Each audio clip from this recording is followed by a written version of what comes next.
التشكيلة الأساسية الاسم الذي غاب في المواعيد السابقة. عرضية بالراس لا زالت صعبة، التسديدة هي عن طريق اللاعب الزواني محتسب بدل الضغط. الكرة كانت عالية، التسديدة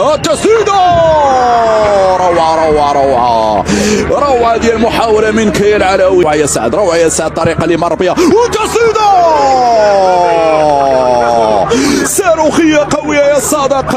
هذا ما قلت مشاهدينا الكرام، إذا كررتم التسديد كل إمكانياته انطلاقة من عبد الله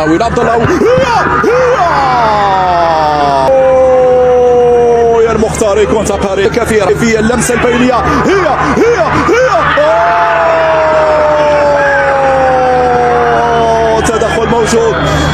التدخل موجود في حق اللاعب الضحاك.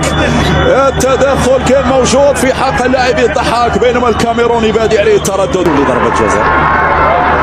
لا وجود لضربة جزاء.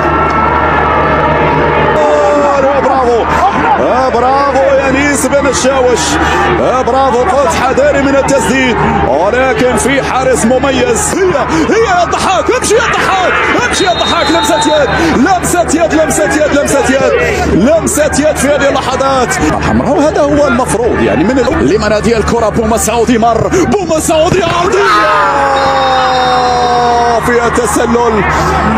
الحكم يا بومسعودي، ما هو الحل يا بومسعودي؟ يرفع الكرة في القائمة الثانية.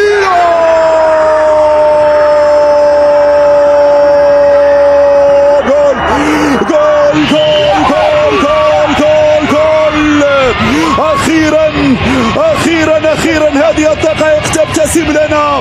أخيرا البومسعودي جاءت لحظة البسمة، جاء اقترابي من العبور إلى نصف النهائي. هكذا لعبت، هكذا كان حاضرا البومسعودي في الوقت المناسب وفي المكان المناسب.